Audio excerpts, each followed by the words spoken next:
Coming up on this episode of the Roundtable, there is a difference between the question, what should Ron DeSantis do in his position, and the question, what should I personally do in my position? They're actually very different questions. And I think I only raise it because I think that when people sometimes write into me or whatever to say, like, what should I do about the country, about the problems of the world?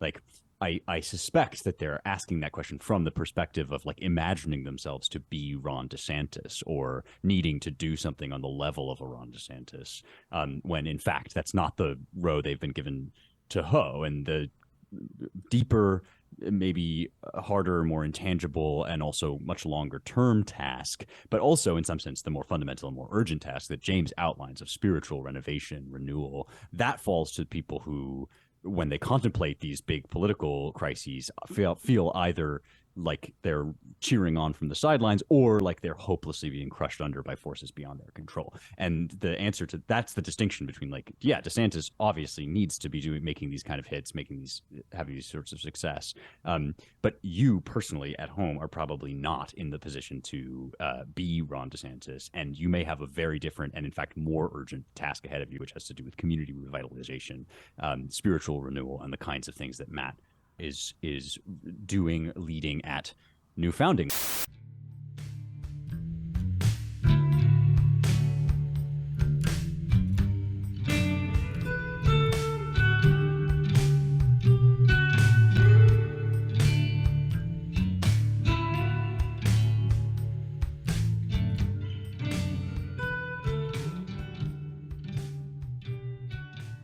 Hello and welcome once again to the Roundtable, your weekly publishers and editors podcast here at the American Mind. I'm your host, Spencer Clavin, features editor of the American Mind and associate editor of the Claremont Review of Books. I am joined by a full crew today. I'm joined by managing editor Seth Barron, editor James Poulos, and founding founder Matthew Peterson. Every time Matt comes on, I'd like to think up a new title for him over at New Founding, which is his excellent organization along with Nate Fisher. You can check them out at newfounding.com. They are doing great work gathering and mobilizing the talent on the right. And Matthew Peterson is a co-founder, or as we like to say, a founding father.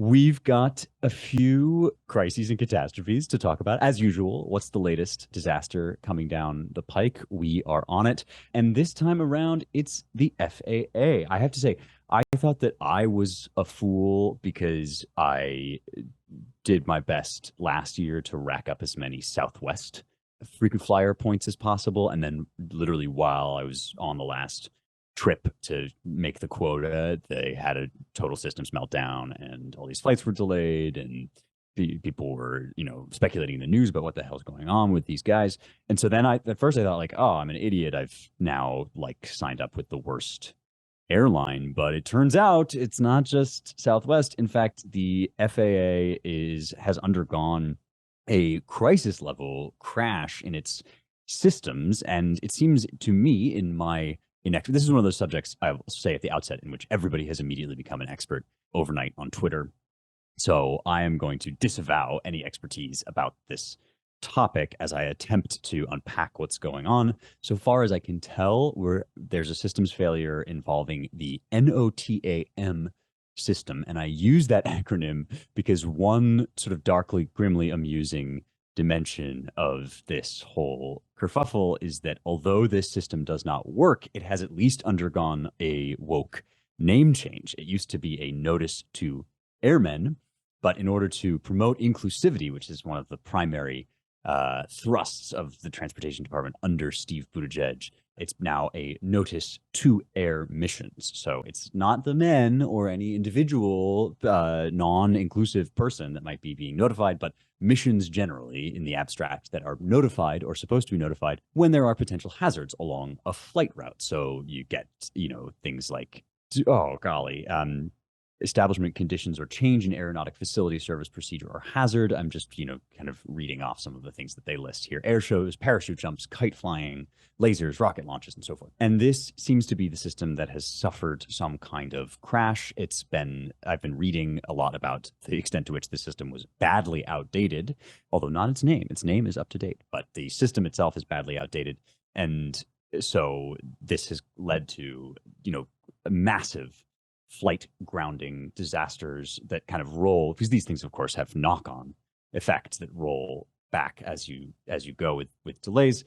I'm reading here from the AP, the Associated Press, rather. The NOTAM system broke down late Tuesday, leading to more than 1,100 flight cancellations and 7,700 delayed flights by midday Wednesday. The chaos is expected to grow as backups compound. This naturally has brought our old friend Pete Buttigieg front and center. His Department of Transportation is making a whole lot of statements that amount to a whole lot of shrugging. There was initially a sort of conviction that this was not the result of any kind of hostile interference from foreign or domestic actors. Now they're saying they don't know. They're going to launch an investigation into it. The New York Times has published a hilarious piece titled "Pete Buttigieg is trying to fix air travel with a dashboard. What's on it?" And it turns out that what's on it is just sort of some little checks and crosses to indicate which airlines are doing well and which ones are doing badly. And efforts are being made apparently to kind of change and or mobilize the airline's existing regulations over what you get when your flight is canceled. So it seems like kind of managing decline rather than fixing the problem directly. Just generally a sense that nobody has any idea what's going on, and everybody is caught completely off guard by this crisis. But at least the name is inclusive. At least NOTAMs have been revised to conform with the latest moral imperatives. So let me hand this over to the panel, to the gang. This is obviously a very big kind of news cycle-y, splashy item, but it's certainly not the first and probably not the last kind of systems breakdown. We've had now supply chain crises and just ongoing problems for a long time, for since COVID. Essentially, this stuff has been building up. It's still very much a factor. It's kind of something we've gotten used to. As I mentioned, we had this sort of Southwest crisis, just all sorts of systems failures, systems breakdowns in our transportation networks. Are we looking here, do you guys think, at just a kind of managed decline, like not with a bang, but with a whimper? America sort of stops working? I mean, it'll just become sort of more like, people have talked about the Brazilification of America for decades, right? I mean, isn't that sort of what we're sliding into, like semi-functional power grid, rampant shoplifting and armed gangs of thieves just, smashing into stores and taking what they want with impunity, voting systems, in kind of chaos or at least confusion. So yeah, transportation, why not? I mean, I hadn't really been following this that closely, but I kind of just imagined Pete Buttigieg very in that calm way he has of talking, saying, well, all of this relates to the pandemic and supply chains and the unprovoked war in Ukraine.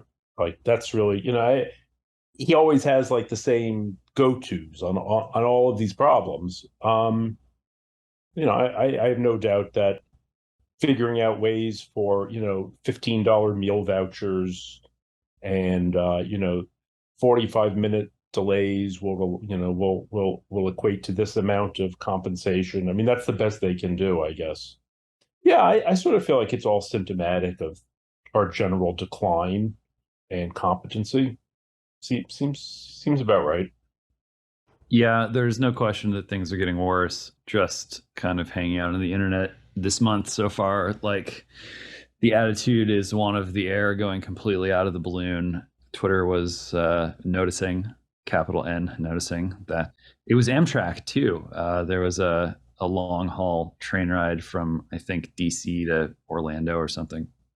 And they got stuck in the woods in South Carolina for over 20 hours. This is 500 plus people.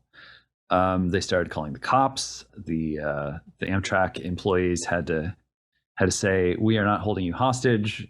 29 hours in what are sometimes referred to as third world conditions.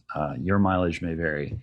It's all pretty bad. And when you look at what social structures are hanging in the balance, it wasn't that long ago when the individual was distributed pretty widely over geographical space in America. You had first one parent and then two working largely outside of the home, oftentimes far away from the home.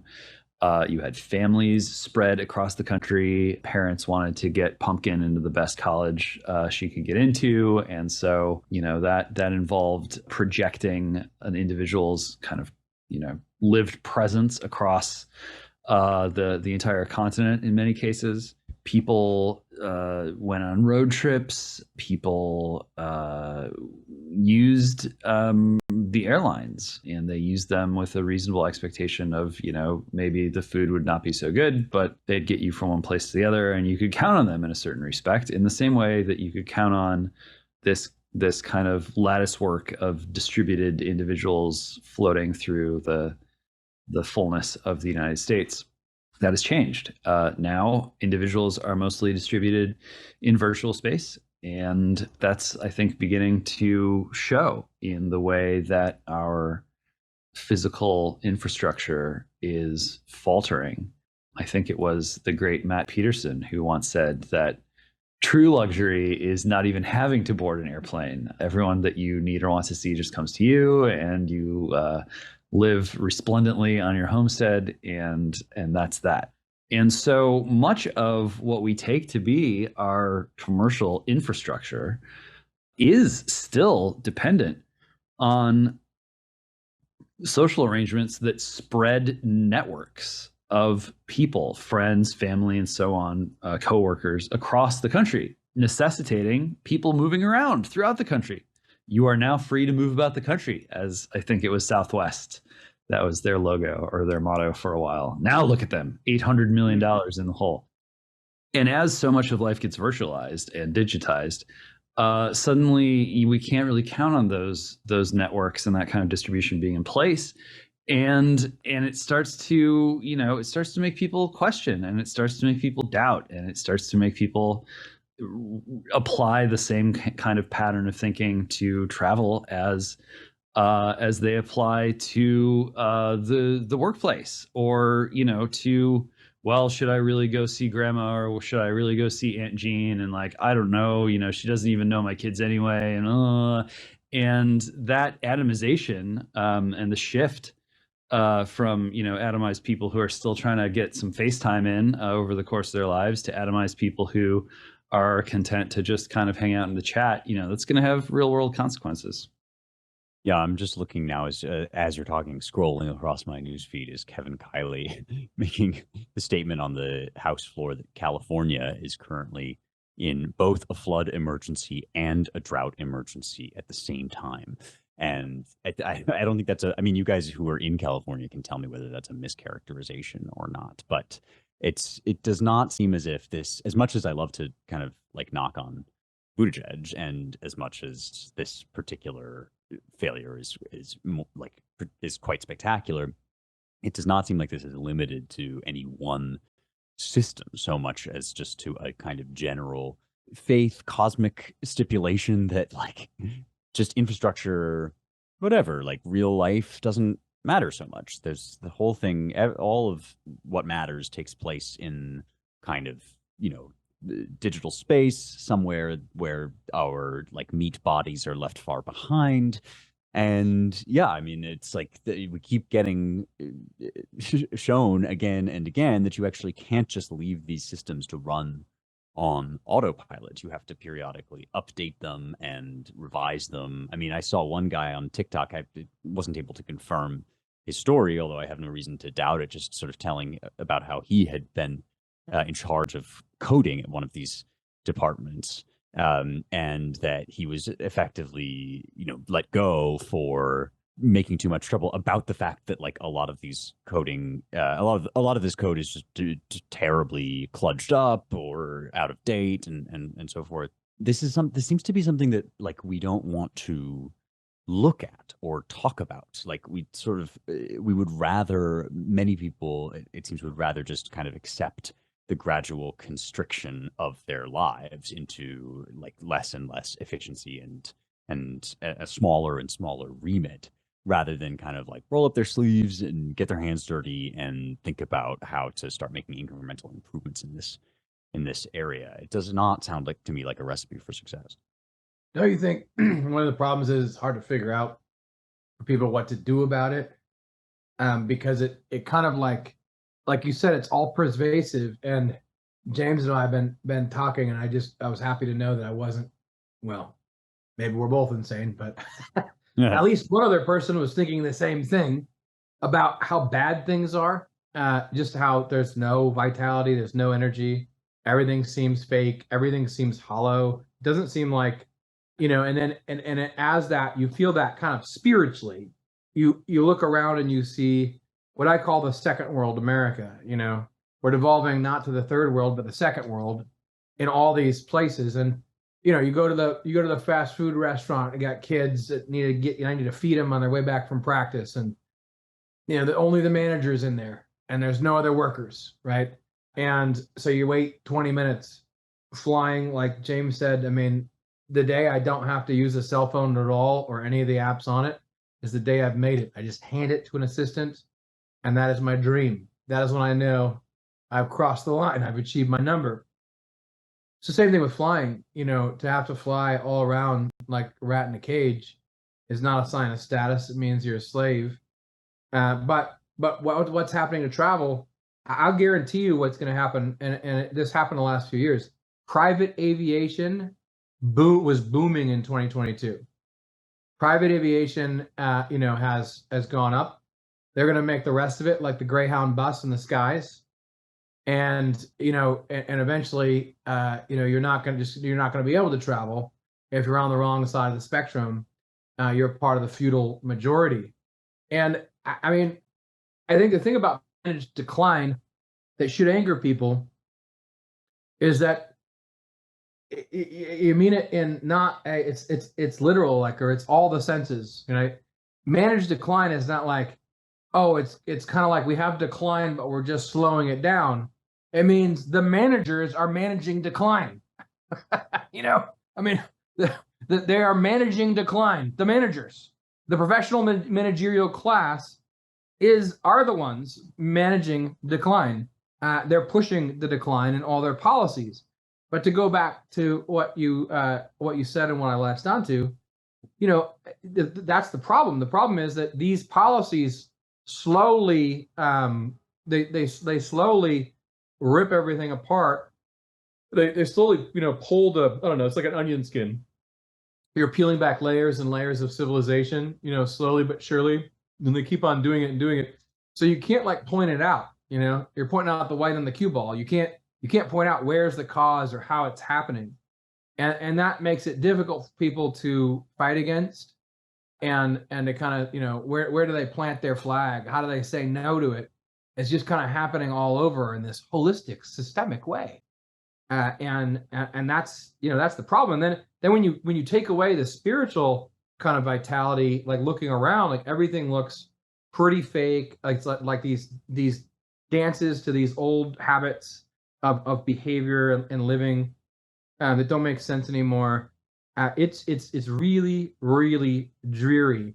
And I do think that, just to cap it off, I do think that it is really important that people not accept this mediocrity. That they demand competence, they demand excellence. And I know that that's hard practically to figure out what to do, but we cannot let the psyop just let everyone lay down and just get used to this crap. Yeah. Do not go gently into that. Good night.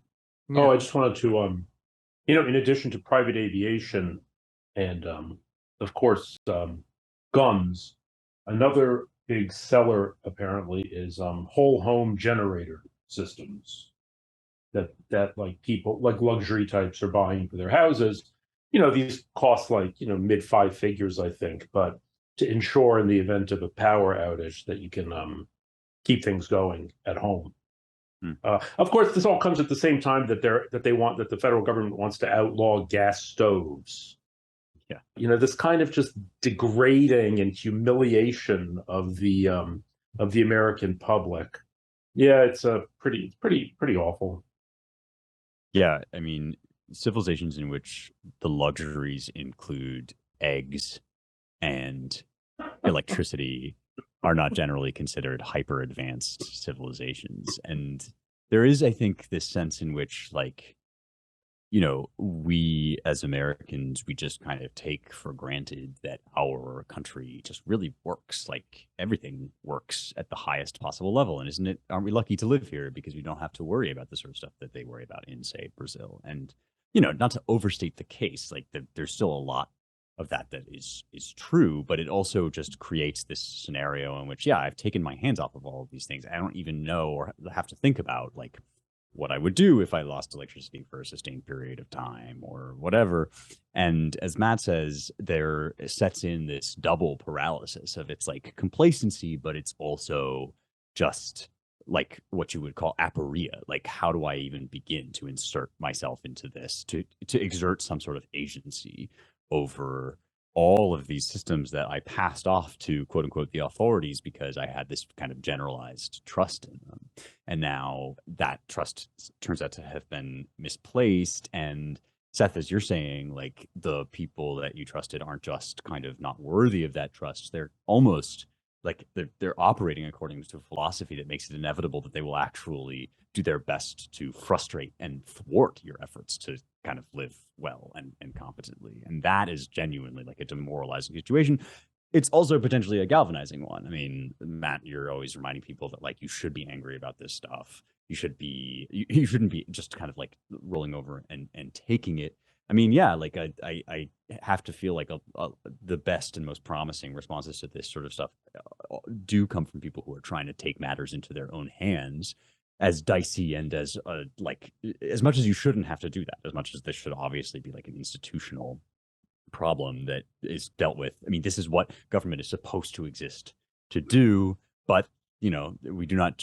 So I wish we had never lived to see such times, but so do all who, to whom the ring is given. Yeah. Like, that's kind of how it is. But don't you also think like it's not. So we should acknowledge that, like, you shouldn't have to do this.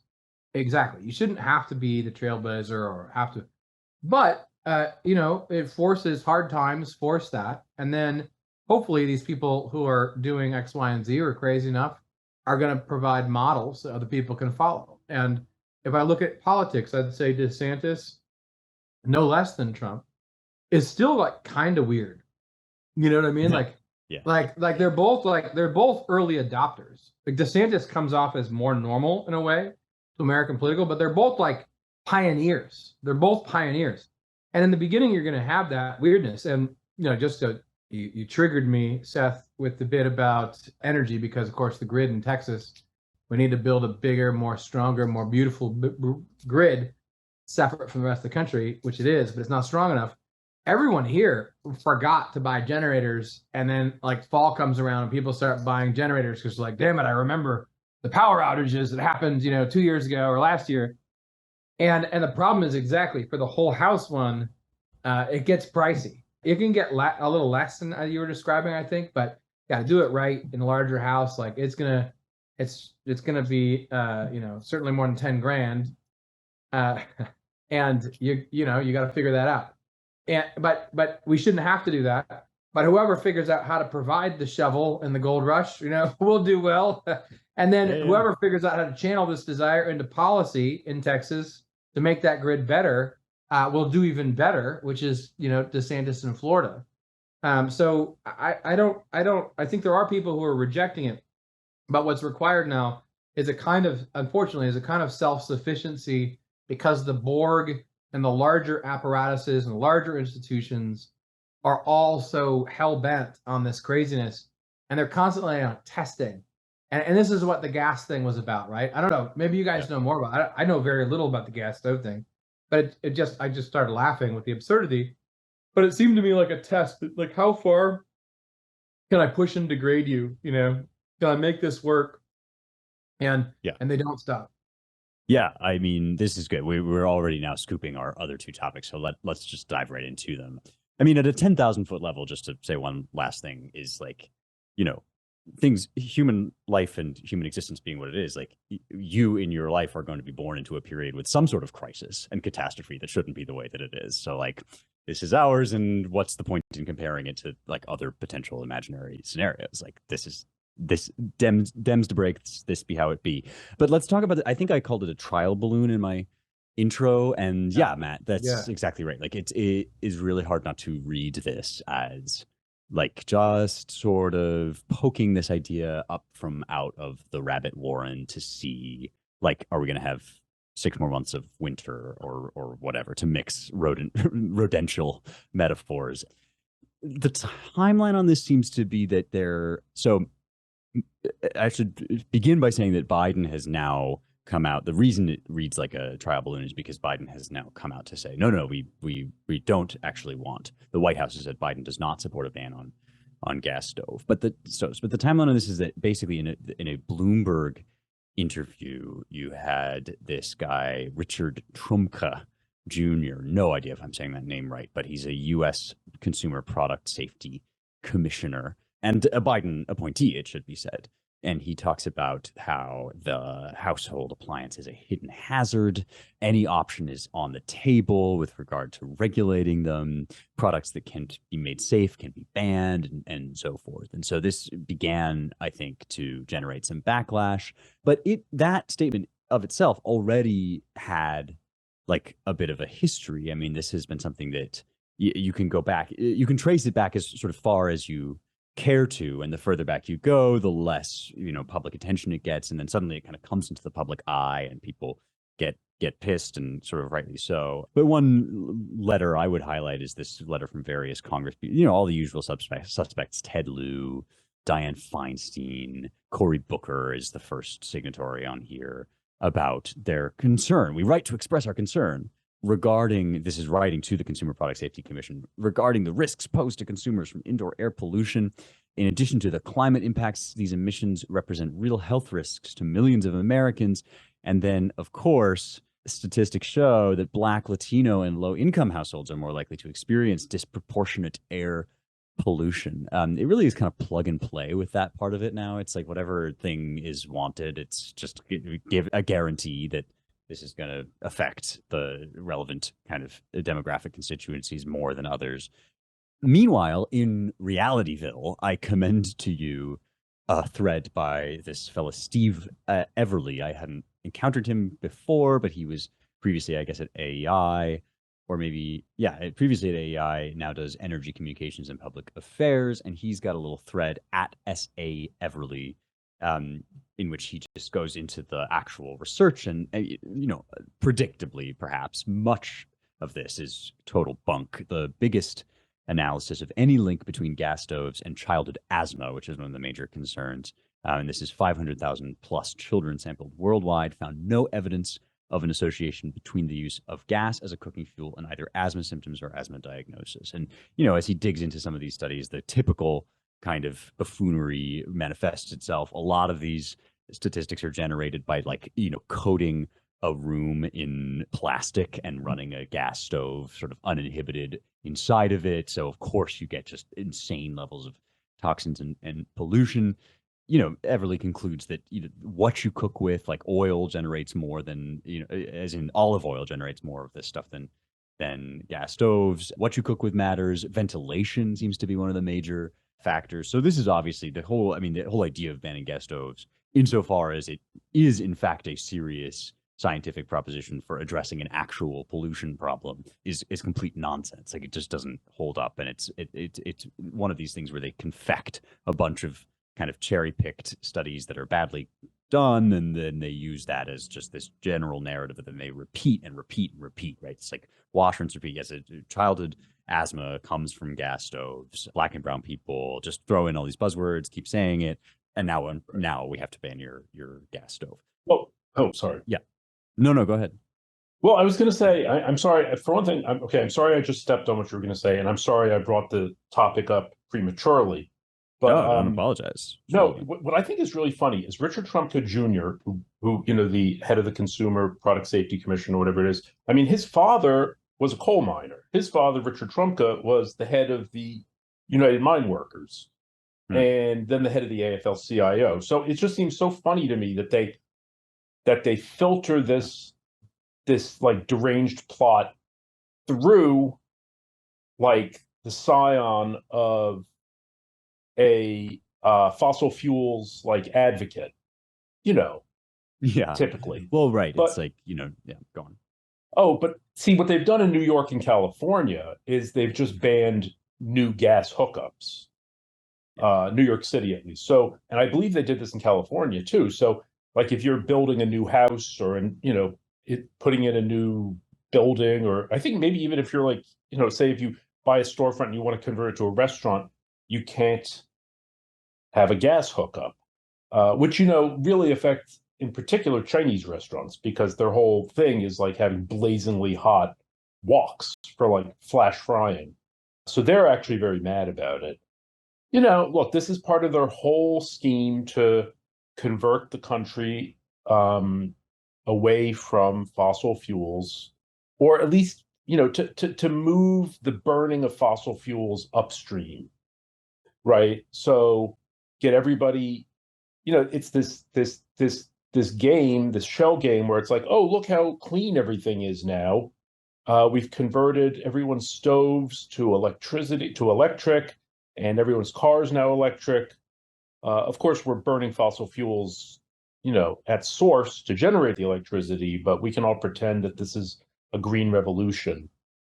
Yeah, the whole thing is like kind of a disaster. But other people on the internet, on Twitter, were pointing out that like, okay, AOC chimes in. She's like, well, of course, gas stoves are connected to the release of, whatever NO2 gases, and everybody talking about this as though they're long-term experts Yeah, another on the one of these subject. topics. Yeah, and like, There's somebody oh, well, it's so obvious that gas stoves are poisonous to black and brown people. How could you even question it? There's this weird expertism that pops up with every news cycle. Ezra Klein is an expert on Kiev, Yeah. on testing, school testing, and now gas stoves. This sort of Yeah, and thing. then like knowing, right, this sort of knowing tone of, oh yeah, that's totally a big. I've been concerned about this issue for a long time, and now I'm Right. glad it's in the news. Right? Yeah, no, totally. I mean, the whole thing, like, because I read a study paid for by the electric company. I mean, No way. the whole thing is. I was thinking today. I didn't have time to I just let my tweets drop. I didn't have time to like look up the quote, but Edward Bernays in probably 1927 writes and brags about the advertising campaign he did where the Meat Packers Association wanted to sell more meat. And he thought, well, you go to trusted experts. Who do Americans trust? They trust doctors. And he did one of the first, 8 out of 10 doctors say, because he pulled doctors and whatever, 8 out of 10 said that needed more protein with breakfast. And then he basically sold, the doctors as supporting the eating of meat at breakfast, which became the eating of cheap, fatty meat at breakfast, which is why you have bacon for breakfast. Oh my gosh, my pediatrician when I was a kid said this to this. These literal words came out of her mouth, like you need to have more protein at breakfast. It's so funny. Yeah, but I mean, which is has always probably been true in some ways. I mean, I don't think breakfast is necessary, but look, the whole point is that's why you have bacon for breakfast. Why you trust the doctors? The idea that in the year of our Lord, 2023, like 100 years later, we still think trust the science works, and it still does work. When any statistics, any science can be manufactured to manufacture consent afterwards, it's just kind of crazy. And the gas thing, it's so insidious. I mean, it's almost as if they know it must be a counter to, say if you're in the Northeast, like you're sitting on top of or right near one of the largest energy sources in the entire world with these shales. And you could have incredibly, like, how much does it cost if you live right there, right, to ship the gas from the fracking and everything else? And it's almost like they know, like, oh, this might make us energy independent. Like, F that, you know, you can have a stove that cooks natural gas. Now, the only good thing about this one is that they, you know, I mean, it's good for them to push the Overton window. Everyone's accepting it. And you see all these midwits like, yes, I've always known that this was dangerous. That's why I only use electric in my house. Yeah, right. Sure. The only good thing about this is Americans like to eat too much, as it turns out. And there is no way in hell, like their entire midwit society that they've created, I'm sorry, everyone's too bougie. Like there's no one who's going to accept, like this is a bridge too far, even for the upper middle and the aspiring upper middle class to take. They'll be like, well, you can ban this maybe for the poor brown and black people you're oppressing, yes. But secretly, I'll still have a gas stove. You know, there's yeah, we're no not giving way. up our spring rolls and our walks and our 100%. That's a funny that is a funny addition to that whole, like, there's just our obesity is like in tension with our performative virtue. And I mean, all these foodies, like you created this whole foodie culture like over the last 20 years, and you're just telling them you can't use a gas stove. They will actually die on that gluttonous hill, you know, and I don't blame them. And God bless them for it, yeah. People don't know what to do with themselves as the scope of human ambition and endeavor continues to be narrowed, and all that is solid melts into smarts. You while away the time by either eating large quantities of like terrible food, or by blowing large quantities of money on like nice food. And all that actually does lead away from the range top. You know, it leads toward either the microwave or the Postmates or the, you know, the candlelit wine bar or the gastropub. And meanwhile, you know, you have a growing class of people who are instant experts. There was a lot of talk for a while about surplus elites, how colleges are turning out like too many smart kids. What are they going to do? They can't really do anything but be smart. And it's like, well, yes, you know, they're not there to take administrative positions, even though those continue to expand. There is no surplus in a swarm, and that's what they're designed to be. They're designed to be a swarm intelligence that you can plug any current thing into, and they all just begin enforcing it intellectually. This is as much of an illustration of the cult of interoperability as what we see going on with sex. You know, sex is a great way to convince people that joining the Borg is right for them, because, you know, you can be sexually interoperable in whatever way you want, or whatever way you fantasize about. Sex is an on-ramp for that. But so are smarts. You know, this I mean, like I remember when I was doing the college tour and went to one of those like small liberal arts schools that wasn't particularly liberal and was definitely like not on the map for the ordinary college admissions counselor.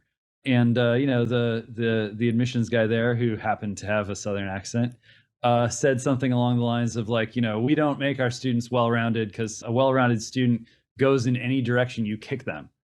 And that's something that we've been churning out for generations at this point. People who will go where the swarm is commanded to go. And they're very accustomed to this way of life.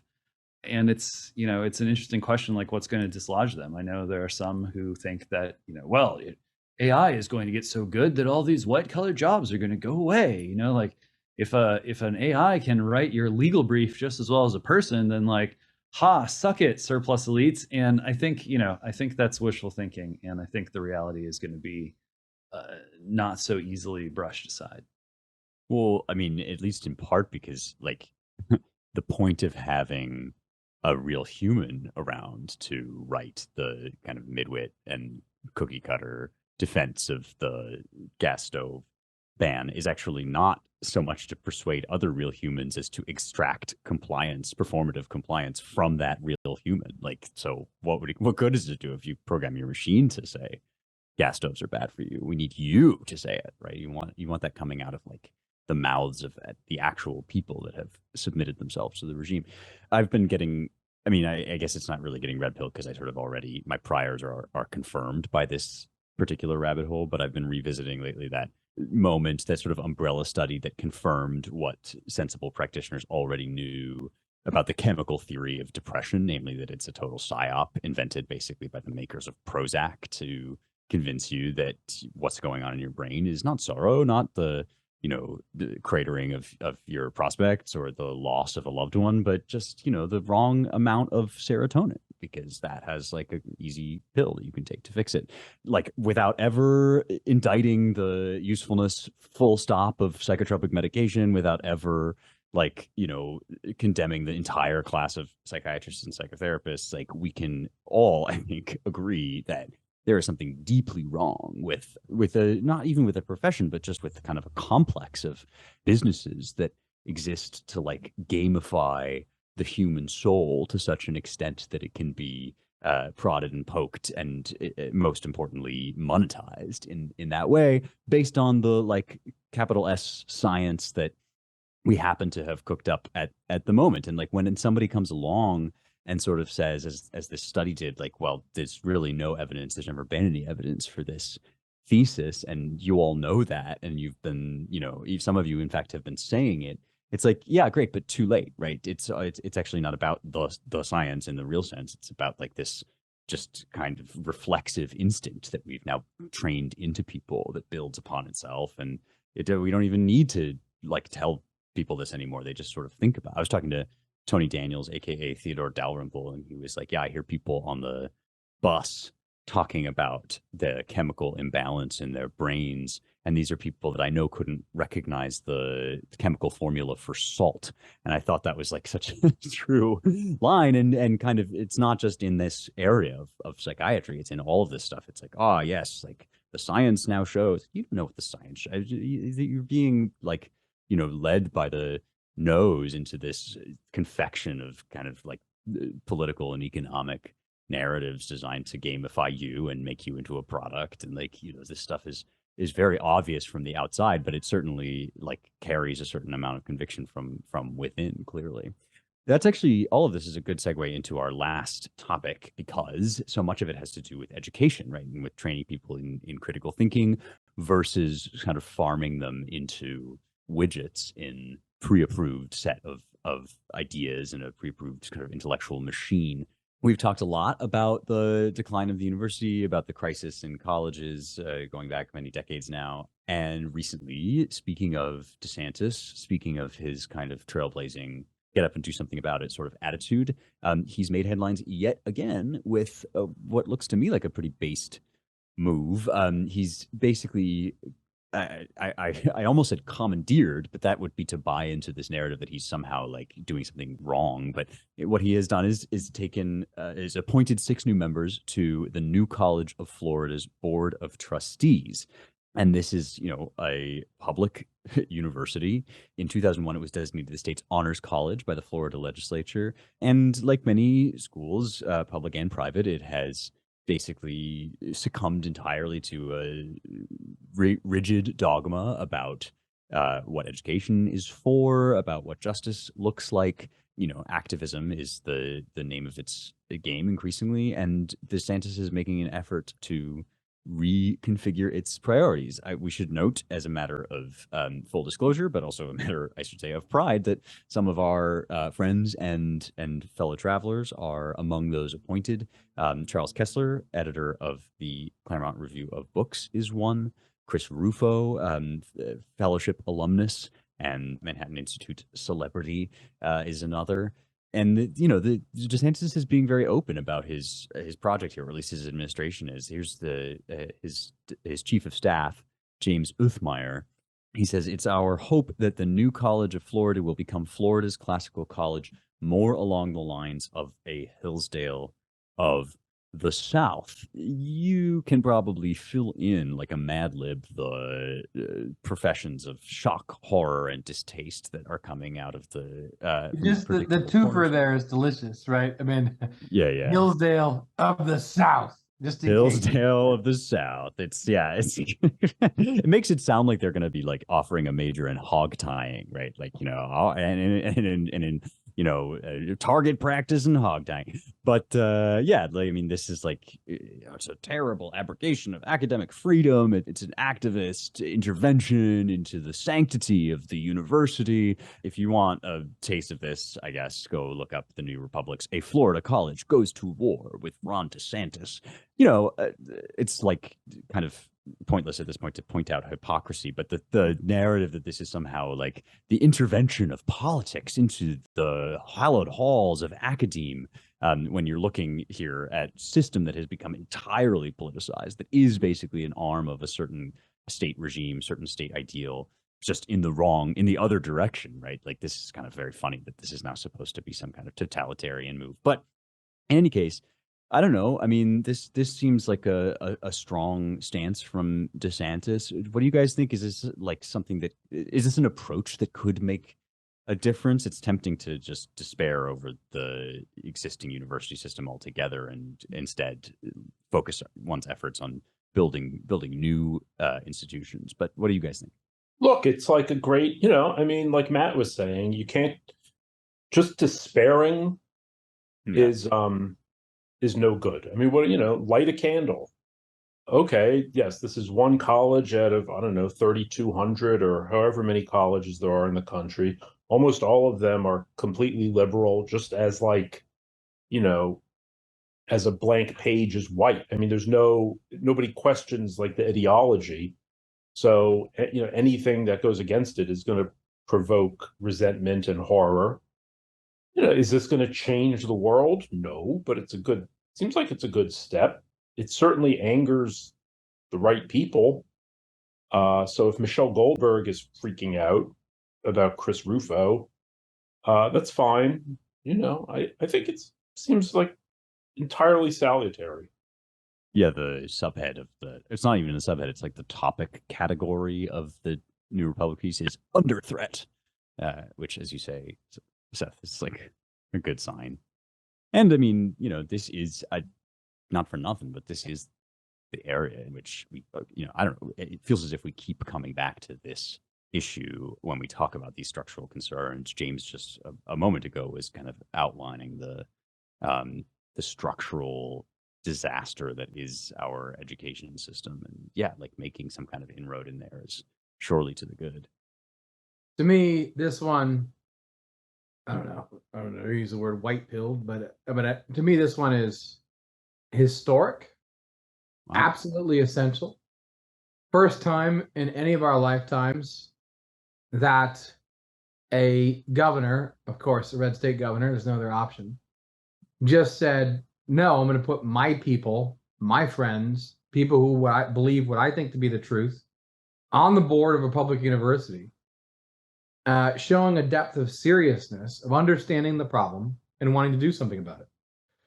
We should say, besides Charles and Chris Rufo, Mark Bauerlein is very friendly. I mean, I know he likes my tweets, so but Mark is very friendly with Claremont, and then Matt Spalding is a Claremont PhD who runs the DC Center for Hillsdale, and this is I mean, I know what the left is going to say, but everyone knows that because it's been drilled into their soul since they were born.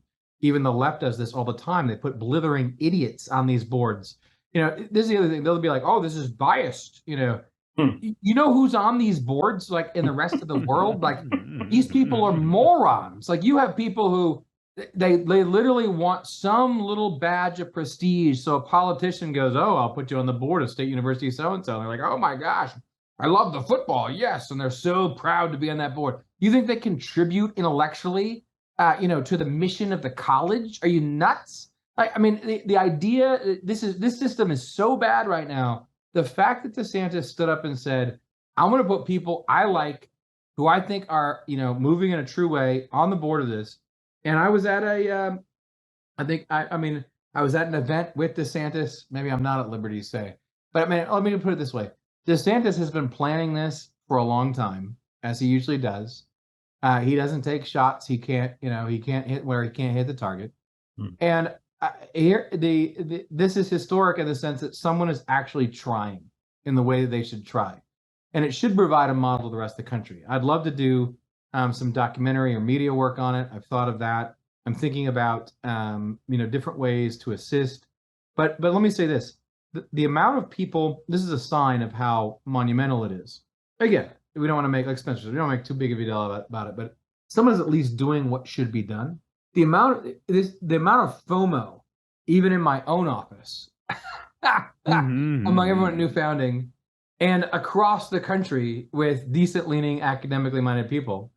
And, well, are they going to do this? They're going to do this? Like, they need to know about this. This is what they need to do. Like, everyone is so excited. They all want to be a part of this, this effort. And they all have their ideas about how it should happen and how it should play out. I've offered services to Rufo myself. I mean, he's busy. He's got a bunch of people. Now, the board can't coordinate according to public meeting laws, because it's a public school. So they're going to have to speak to each other when they meet. But, the amount of excitement that I see on the right over this behind the scenes, where everyone is like, wants to offer their opinion, that's because they're so down with the project. And here's a guy who actually has a project, right? I mean, this is what would be required. So regardless of what happens, it may be a long slog. It's very difficult. They got to get rid of all the bastards who are there. They have to rewrite the mission statement. There's all kinds of things. It's at least like a sign of life. Yeah, no disagreement there. What I do want to add, though, is, these are baby steps, and the hour is very late, and the propensity in the press. Damn it, James. I know. Go on. Give it to us straight. The press to freak out the minute one little thing doesn't go exactly their way, I think creates a powerful temptation for frustrated folk on the right to start end zone dancing and hashtag cry harder and, yes, we triggered the libs, like it's like the throne of skulls grows. And it's like, just because you make someone cry on the internet, or just because the New York Times posts an alarmed post, does not in fact mean that you are winning. And judging the efficacy of your political program by whether or not like snowflakes scream on their knees in public is like going to mislead you. It is a primrose path, because all those former surplus elites who are now the foot soldiers of the swarm filter out through the country and on the internet. And they're out there like nerve endings waiting to start tingling, and they send the message back to the hive mind, and the Borg just notices and crunches those numbers and proceeds to work that much harder in ways that sadly, ordinary Americans just can't stop. Can't vote the people in, can't vote the people out, can't vote their bots in, can't vote them out, can't dismantle the administrative state, can't put in a president who can fire their own staff. Like, it's bad. And that is not going to be cracked by owning libs or making people cry. It's not going to be cracked by taking over a college. It might not be cracked at all in any way, period. This might be the kind of system that has to collapse of its own weight. And so in that respect, the good news is that folks on the right are starting to understand that perhaps the real battleground where there is a genuine prospect of securing real victories, and also not just securing victories, but having the possibility of like genuine forgiveness and like genuine like moving on from the intractable conflicts that bedevil human life. Like if you go at things in a strictly legalistic way, like the law is not the realm of forgiveness. Like that's the relationship of the family where you find the realm of forgiveness. That's the relationship of God to man where you find the realm of forgiveness. And so, it's good that at the state level we can find a territory where on the one hand, yes, you can win real political victories. You can really actually create the political efficacy and potency that you need to protect your people and protect their way of life, protect their commercial and cultural existence, protect their human identity. But that's not, that's not an end in and of itself. Like, yes, it's important, but ultimately you want to get people to a place where they are not consumed in their everyday life, in their moment to moment existence by intractable political conflicts, by arguing over who should be the gods of the city. Like, people need to get beyond that in order to rebuild from a cultural ruin, in order to rebuild the kind of institutions, organizations, markets that are going to be able to endure as we go forward, rather than fall out of the sky like various airplanes, or slip into the sea like California nuclear power plants or whatever. I mean, we need the vitality that we need is going to have to come from a much deeper place, a much more soulful place than dunking on people on the internet, or or James, turning a county this a slightly darker shade of red. But James, I mean, yes, I agree. And look, snowflakes melt. That's what they do. And so eventually they're going to melt down and cry. And I'm not saying that watching their melting is, cause for celebration, and that should be our end. And yes, it's a bigger fight. It's a huge fight. But I still think that DeSantis, who's a baseball player, knows when to swing. And I think that this was a good shot because it's a demonstration of what can be done. It's like a model. And we can't just await the collapse of the regime and everything while we prepare our creative energies for something else. I mean, somebody has to take these swings. So I'm still going to say that I think that this is a positive move.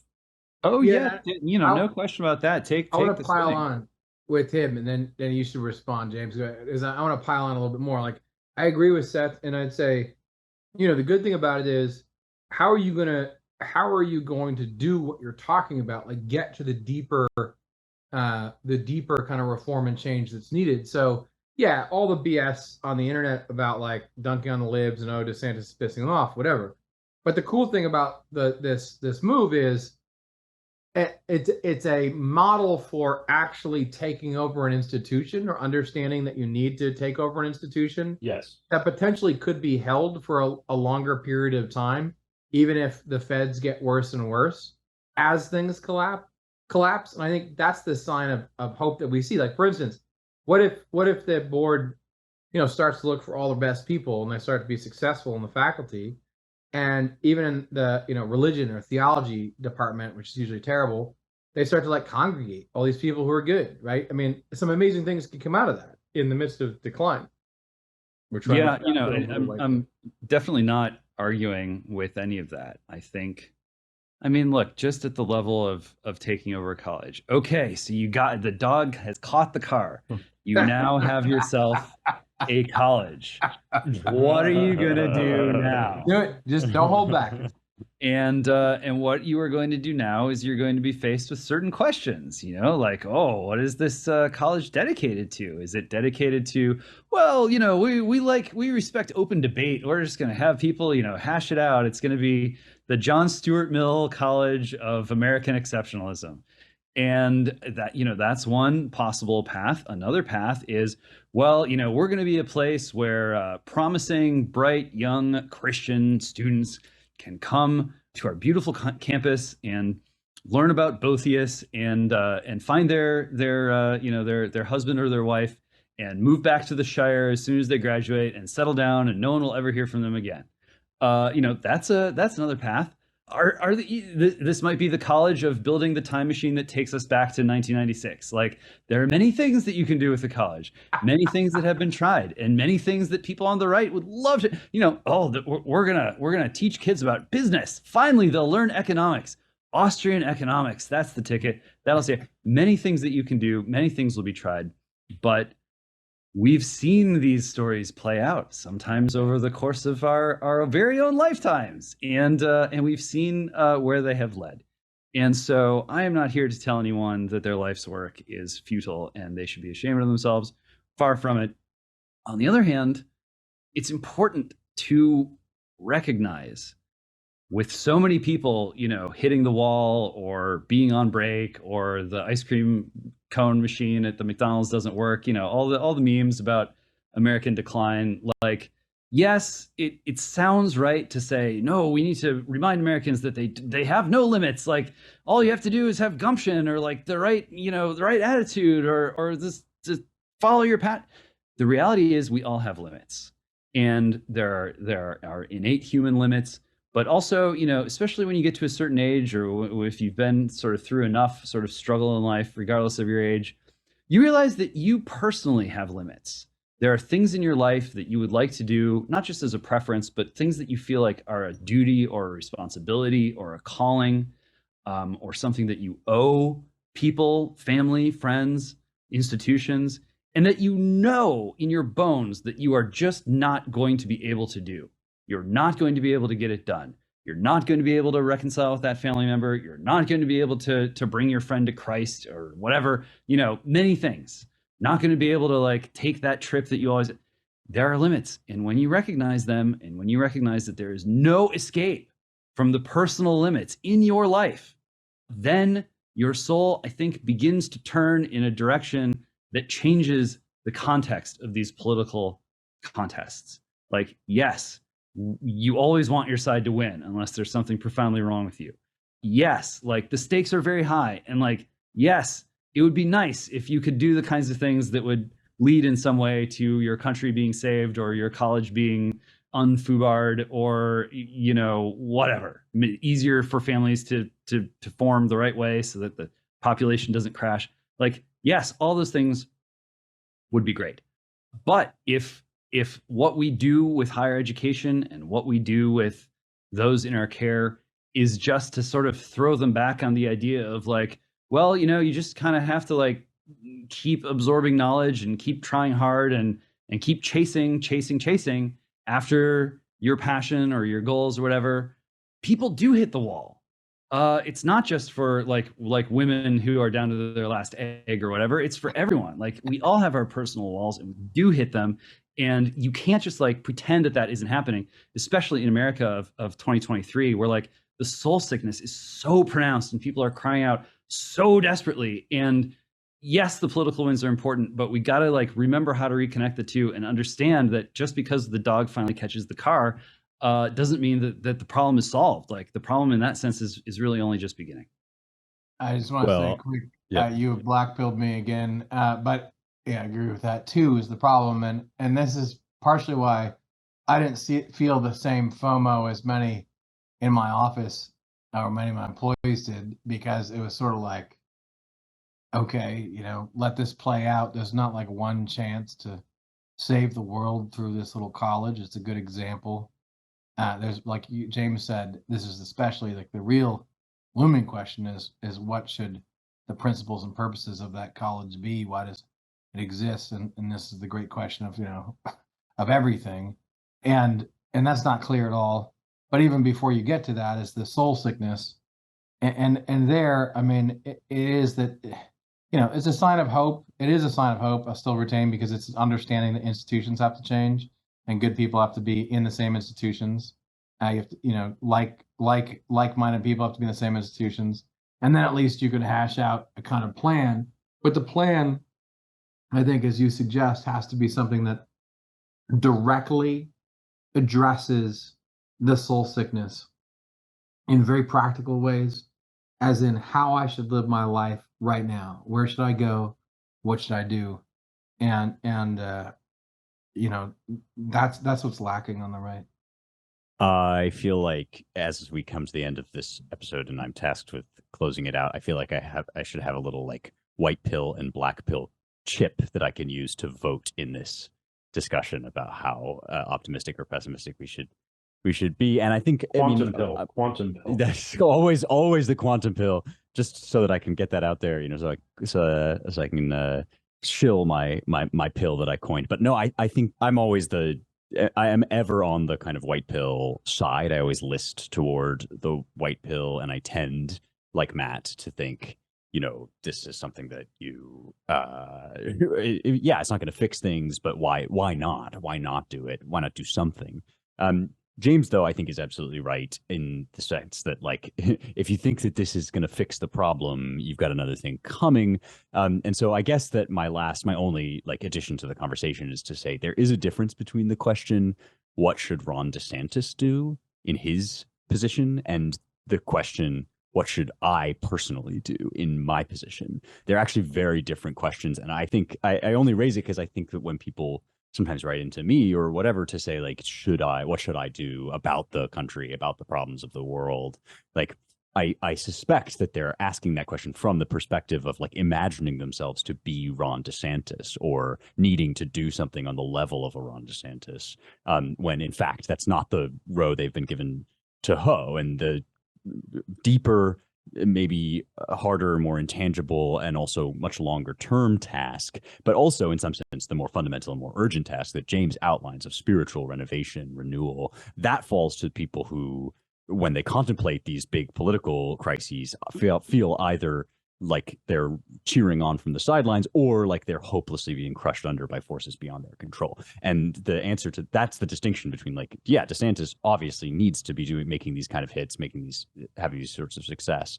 But you personally at home are probably not in the position to be Ron DeSantis, and you may have a very different and in fact more urgent task ahead of you, which has to do with community revitalization, spiritual renewal, and the kinds of things that Matt is doing, leading at New Founding, which leads me into plugging New Founding. When you go to newfounding.com, you will find all sorts of ways to reach out and get involved. And before I take us out here, Matt, is there anything, plug something, please? You're here. Just tell us about something we should do. Well, I just want to, I will say, it is very difficult trying to do what we're doing because it's all new. It's an organizational problem. We have a lot of talented people. The question is how to deploy when you need to do everything. But I just want to emphasize here that, connecting capital investors to entrepreneurs and founders is something that now is a regular part of my routine and that of several other very talented people around me. And basically, we're guaranteeing alignment on each side because people realize they either need their cap table to be aligned or they, investors are like family offices, they're like, how can I like actually give money to people who don't hate me, who want to make money for real, not in the grift, like actual businesses. That's happening. I see that happening every day. And that's hopeful. And that's something we do behind the scenes. We'll unroll more and more of a public profile when it comes to that. We've already been involved in $100 million plus deals. They'll be even bigger as we go. Like, it's slow, but it's steady progress.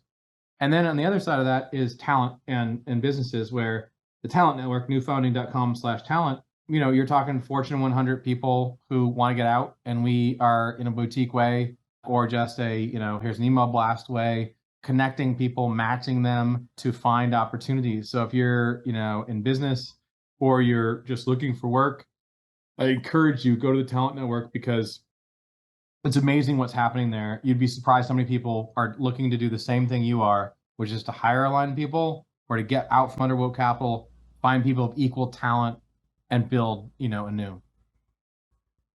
Excellent. Rock on. And we will add that to our usual list of things that you should go check out by saying thank you for listening to the Roundtable.